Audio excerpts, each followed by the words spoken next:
Nərgiz nənəmizin ən qiymətli nəvəsini bugün evə yola salırıq. Xəstəmiz 3 aylıq oğlan uşağıdır. 3.8 kiloqram zamanından öncə doğan bir uşaq idi.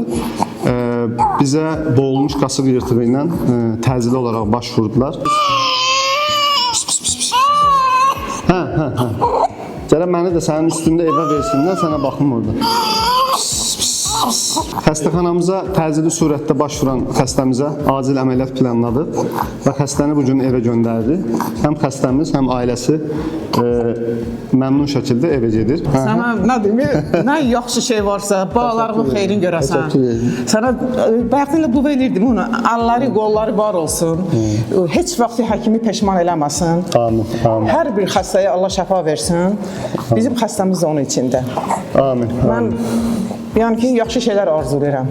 O zaman mən körpəni sənə verirəm. Həkimin əlində xəta olmasın. Körpəmizi verirəm sənə, sağ-salamat səni də evə yola salırıq. Çox sağ olun, Allah köməyiniz olsun, Allah razı olsun.